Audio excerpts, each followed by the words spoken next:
नमस्कार, स्वागत है आपका बिहार समाचार में। बिहार से एक बहुत बड़ी खबर आ रही है कि 5 करोड़ लेकर टिकट नहीं देने के आरोप में तेजस्वी और मीसा भारती समेत 6 लोगों पर एफआईआर दर्ज करने का आदेश जारी हो चुका है। और यही नहीं, तेजस्वी आरोप लगाए जा रहे हैं बिहार में राक्षस राज, कोई बहन बेटी सुरक्षित नहीं, अपराधियों का संरक्षण देती है सरकार। तो इस रात क्रम में शामिल हुए मुख्यमंत्री परिजनों से मिलकर दी सांत्वना और श्रद्धांजलि देने उप मुख्यमंत्री समेत कई मंत्री और नेता भी पहुंचे। नीतीश बोले, सदानंद सिंह हमारे अभिभावक थे, उनके निधन से एक युग का अंत।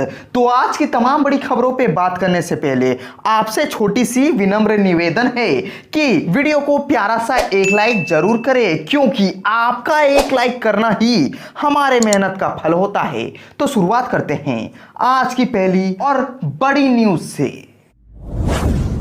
तेजस्वी और मीसा भारती समेत 6 पर एफआईआर दर्ज करने का आदेश जारी हो चुका है। 5 करोड़ लेकर टिकट नहीं देने का आरोप है। बिहार के नेता प्रतीक्षक और तेजस्वी यादव और उनकी बहन मीसा भारती पर मुश्किलें के बादल मंडराते दिख रहे हैं। दोनों के खिलाफ कोर्ट ने एफआईआर दर्ज करने का आदेश दे दिया है।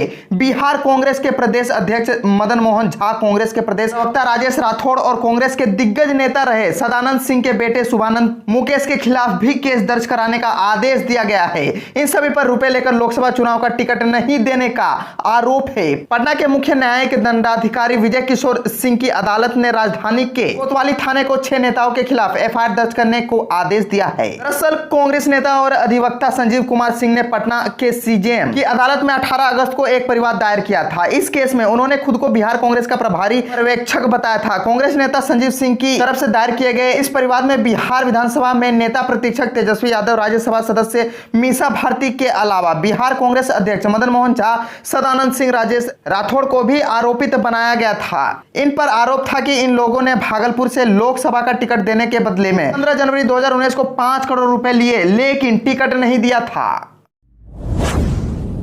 तेजस्वी का आरोप, बिहार में राक्षस राज, कोई बहन बेटी सुरक्षित नहीं, आरोपियों को संरक्षण देती है सरकार। नेता प्रतिपक्ष तेजस्वी यादव ने रविवार सुबह लगातार 3 ट्वीट कर बिहार सरकार पर करारा हमला बोला है। उन्होंने राज्य की विधि व्यवस्था के साथ महिला सुरक्षा को लेकर सवाल खड़ा किया है। साथ ही राज्य सरकार पर अपराधियों को संरक्षण देने का भी आरोप लगाया है। तेजस्वी ने ट्वीट कर आरोप लगाया है कि महिलाओं पर जुल्म के मामले में सरकार कोई कार्रवाई नहीं करती है।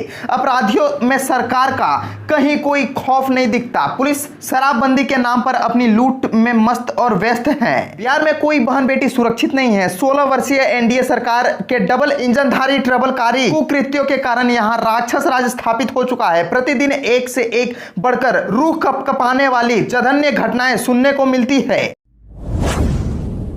सुप्रिया के हत्यारों को फांसी दो, छात्रा की हत्या के विरोध में छात्रों ने किया हाईवे जाम, वाहनों की लगी लंबी कतार। 9वीं कक्षा की छात्रा सुप्रिया की हत्या के विरोध में छात्रों और स्थानीय लोगों ने रविवार को महानार के अंबेडकर चौक के पास स्टेट हाईवे 93 को जाम कर प्रदर्शन किया। इस दौरान लोगों ने सरकार और प्रशासन के खिलाफ नारेबाजी की। घटना के गुस्साए लोग हत्यारे को अविलंब गिरफ्तार करने की मांग कर रहे थे। प्रदर्शन कर रहे छात्रों ने घटना की सीबीआई जांच, हत्यारे को फांसी देने, पीड़ित परिवार को उचित न्याय दिलाने की मांग कर रहे हैं। प्रदर्शन में शामिल लोगों ने आरोप लगाया कि महनार के एसडीपीओ इस घटना को लेकर जारी विरोध प्रदर्शन को बलपूर्वक दबाने का प्रयास कर रहे हैं। आरोप लगाया गया कि वह प्रदर्शन में शामिल होने वाले एवं विरोध करने वाले लोगों पर पुलिसिया कार्रवाई करने की धमकी दे रहे हैं। कहा कि वे लोग ऐसी धमकियों से डरने वाले नहीं हैं। जब तक मृत नाबालिग छात्रा के परिजनों को न्याय नहीं मिलेगा, यह संघर्ष लगातार जारी रहेगा। बाद में महनार और देसरी थाने की पुलिस ने लोगों को समझा बुझाकर जाम समाप्त कराया।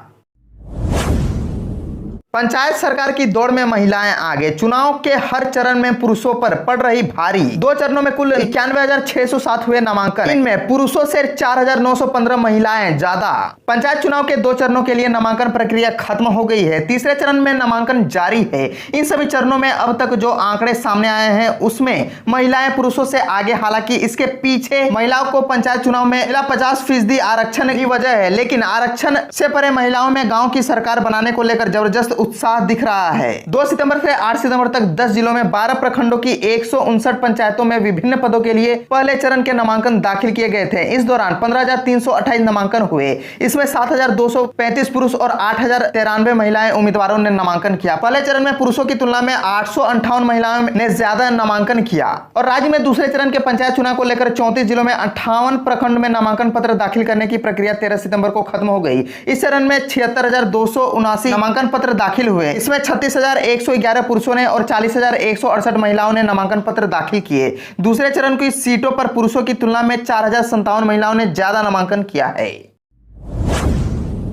हर माह 2 दिन झारखंड में रहेंगे तेजस्वी। पार्टी के कार्यक्रम में नेताओं को बिखरे कार्यकर्ताओं को फिर से जोड़ने का टास्क दिया। रांची में सीएम से भी मिले। बिहार के नेता प्रतिपक्ष तेजस्वी यादव ने झारखंड में आयोजित राजद के कार्यकर्ता सम्मेलन को संबोधित किया। इससे पहले वे झारखंड के मुख्यमंत्री हेमंत सोरेन से मिलने पहुंचे और बैठकर बातचीत भी की। झारखंड में तेजस्वी यादव का खूब स्वागत हुआ।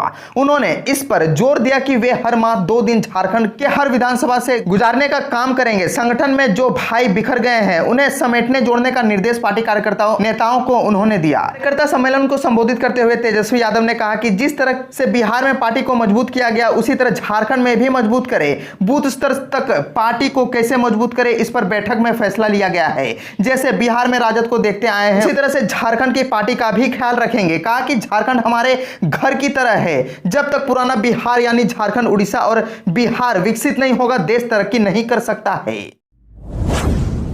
श्राद्ध क्रम में शामिल हुए मुख्यमंत्री, परिजनों से मिलकर दी सांत्वना। श्रद्धांजलि देने उप मुख्यमंत्री समेत कई मंत्री और नेता भी पहुंचे। नीतीश बोले, सदानंद सिंह हमारे अभिभावक थे, उनके निधन से एक युग का अंत। बिहार विधानसभा के पूर्व अध्यक्ष सदानंद सिंह के श्राद्ध क्रम में मुख्यमंत्री नीतीश कुमार, उप मुख्यमंत्री तारकिशोर प्रसाद सहित कई मंत्री, विधायक व विभिन्न दलों के नेता शामिल हुए।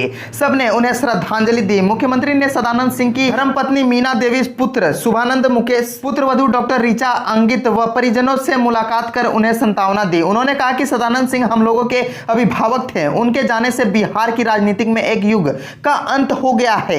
मुख्यमंत्री हेलीकॉप्टर से पहुंचे। उनके साथ शिक्षा मंत्री विजय चौधरी व भवन निर्माण मंत्री डॉक्टर अशोक चौधरी भी थे। मंत्री सम्राट चौधरी, जीवेक कुमार, शाहनवाज हुसैन, श्रवण कुमार, सुशील मोदी समेत बड़ी संख्या में नेताओं ने श्रद्धांजलि अर्पित की। बिहार कांग्रेस ने अपने पूर्व प्रदेश अध्यक्ष रहे सदानंद सिंह की स्मृति में कहलगांव शहर का नाम सदानंद नगर करने की मांग राज्य सरकार से की है। रविवार को कहलगांव में उनका श्राद्ध कार्यक्रम संपन्न हुआ, जिसमें कांग्रेस, भाजपा, जेडीयू समेत कई पार्टियों के नेताओं ने शिरकत की और श्रद्धांजलि अर्पित की। मुख्यमंत्री नीतीश कुमार ने भी कहलगांव जाकर स्वर्गीय सदानंद सिंह को श्रद्धांजलि दी। इस मौके पर बिहार कांग्रेस के अध्यक्ष डॉक्टर मदन मोहन झा ने भागलपुर के प्रमुख चौराहों पर उनकी आदमकद प्रतिमा लगाने की मांग राज्य सरकार से की।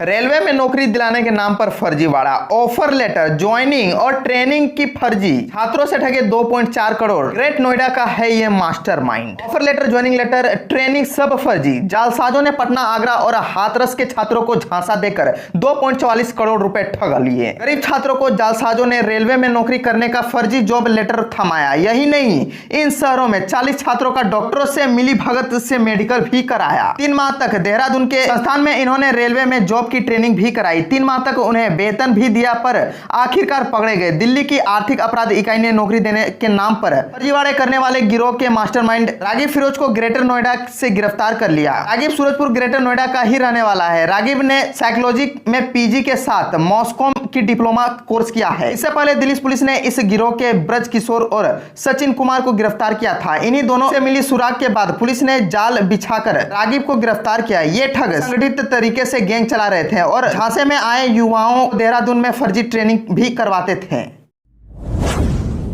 केंद्रीय मंत्री गिरिराज सिंह ने किया निरीक्षण। केंद्रीय मंत्री गिरिराज सिंह ने बरौनी जंक्शन पर यात्री सुविधा देख जताई नाराजगी। जिस रेलवे स्टेशन के प्लेटफॉर्म पर आने में बुजुर्ग महिलाएं एवं विकलांग रेल यात्रियों की रूह कांप जाती हो, आखिर उस रेलवे स्टेशन का विकास कैसा?